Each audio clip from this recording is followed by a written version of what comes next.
Del Evangelio de San Marcos. En aquel tiempo, cuando Jesús regresó en la barca al otro lado del lago, se quedó en la orilla y ahí se le reunió mucha gente. Entonces se acercó uno de los jefes de la sinagoga llamado Jairo.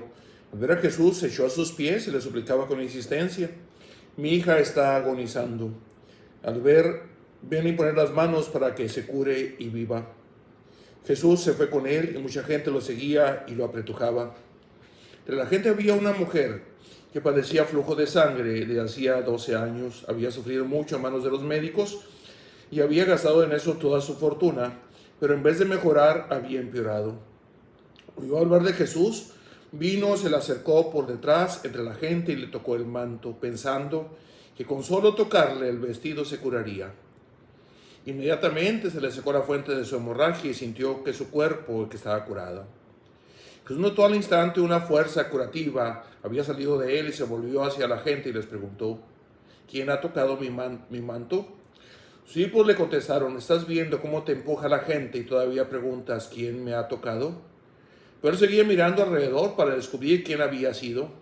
Luego acercó a la mujer asustada y temblorosa al comprender lo que había pasado. Se postró a sus pies y le confesó la verdad. Jesús la tranquilizó y diciéndole: hija, tu fe te ha curado, vete en paz y queda sana de tu enfermedad. Todavía estaba hablando Jesús cuando unos criados llegaron a casa del jefe de la sinagoga para decirle a este: ya se murió tu hija, ¿para qué siguen molestando al maestro? Jesús alcanzó a oír lo que hablaban y le dijo al jefe de la sinagoga: no temas, basta que tengas fe. No permitió que lo acompañaran más que Pedro, Santiago y Juan, el hermano de Santiago.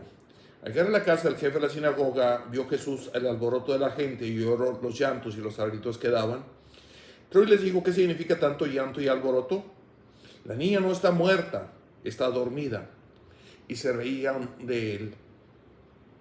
Entonces Jesús echó fuera a la gente y a los padres de la niña y sus acompañantes, entró en la casa donde estaba, tomó de la mano y le dijo: Talita cum, que significa: óyeme niña, levántate. La niña tenía 12 años, se levantó inmediatamente y se puso a caminar.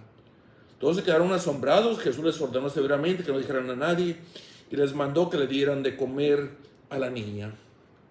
Queridos hermanos, estamos celebrando el domingo 13 del tiempo ordinario en su segunda parte. Fíjense la palabra de Dios como la semana pasada Jesús está en la barca, sus discípulos: ¿sabes qué? ¿Por qué no tienen fe? Era lo que Jesús le dice a los apóstoles. Y ahora lo que Jesús le dice al jefe de la sinagoga, Jairo: basta que tengas fe. Y a la mujer también: tu fe te ha salvado. Entonces fíjense, aquí está el contraste.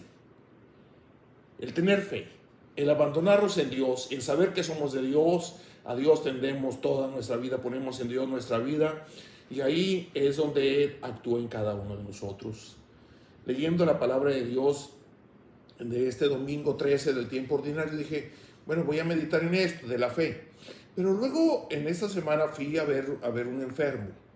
Me dijeron que estaba sumamente grave, era un adulto relativamente joven. Pero sucede algo, que cuando lo auxilio, le doy el sacramento de la unción, el enfermo empieza a llorar. O sea, ¿por qué sucede esto? Por sentir la presencia de Dios dentro del dolor, dentro de la enfermedad. Entonces dije: bueno, voy a hablar algo de esto, porque desgraciadamente al sacramento de la unción de enfermos lo tenemos así como negativo. Anteriormente se le llamaba la extrema unción, la unción para que te mueras. De hecho, Tomás de Aquino decía: es como una inmediata preparación para la entrada en la gloria, para entrar al cielo.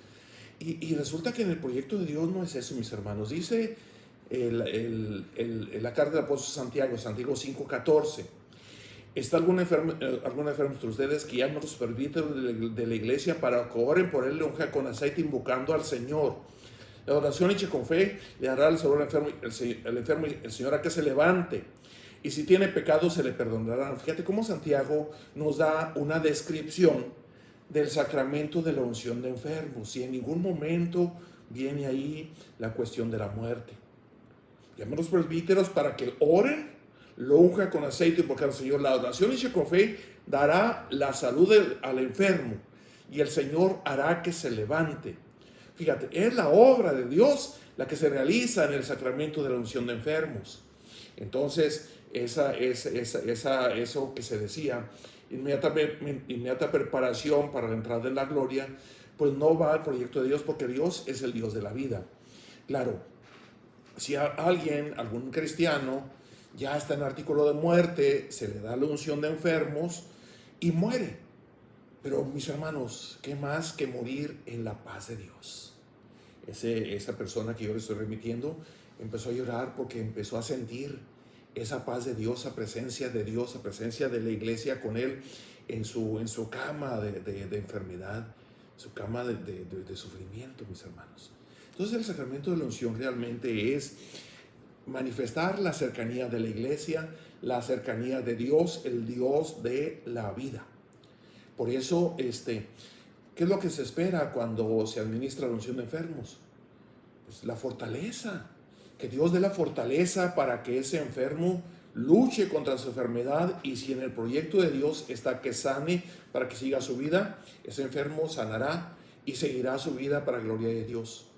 Y si muere, muere en la paz de Dios. Fíjense, el sacramento entonces de la unción de enfermos hace que el enfermo entre en armonía, entre en paz, en armonía con Dios, en armonía con los demás y en armonía consigo mismo. Está en paz el enfermo, y por eso muchas veces, la mayoría yo diría, cuando se administra el sacramento de la unción de enfermos, el enfermo empieza a mejorar y sana.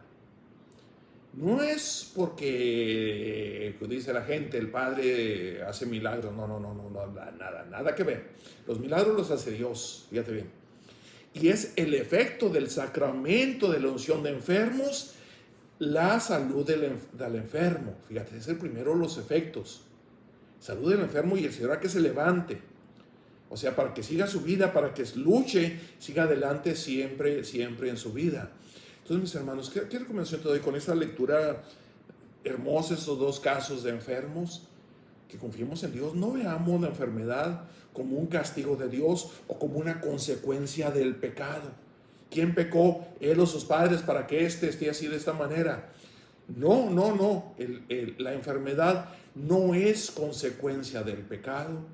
La enfermedad es consecuencia de la misma naturaleza humana, y a veces los excesos que tenemos en la bebida y en la comida y tantas cosas que metemos ahí a nuestro organismo, y el organismo se enferma, pero es un proceso natural del desarrollo, del crecimiento de las personas. Pero dentro de ese proceso natural que bien puede venir la enfermedad, ahí está Dios, que se manifiesta así grandemente, cercano, amoroso, y nos da el sacramento de la unción de enfermos. Entonces, enferma a alguien, conocido tuyo o tú mismo, no tengas miedo. Ve a que te unja un sacerdote, reciba el sacramento de la unción, es presencia de Dios en tu vida. Ánimo pues, no tengas miedo y confía en Dios. Mira lo que acabo de poner aquí. Con la gracia de Dios, en 15 de agosto cumplo 30 años de vida sacerdotal. Y precisamente hoy empecé ya a dar a conocer esto, y tú eres de los primeros en darte cuenta de esto. Son 30 años de vida sacerdotal, y miren el lema que elegí: Dios es fiel. Dios es fiel. Son 30, Dios es fiel, y pongo 3 fotos ahí que después te las puedo ir explicando, pero desde ahorita, te pido que te unas a mi oración. Dale gracias a Dios por la vida que Dios me ha dado, por el sacerdocio que Dios me ha compartido, y por tener esa chispa, porque ustedes me conocen, soy un sacerdote que tiene mucha chispa, vivo muy con intensidad mi vida sacerdotal. Dale gracias a Dios por él y ora por mí, por favor. Entonces, con amor te doy la bendición. En nombre del Padre, del Hijo y del Espíritu Santo. Amén. ¿Estás enfermo o tienes algún enfermo? Llama al Padre, al sacerdote, para que lo unja con aceite. Le dé la unción de enfermos. El Señor es maravilloso.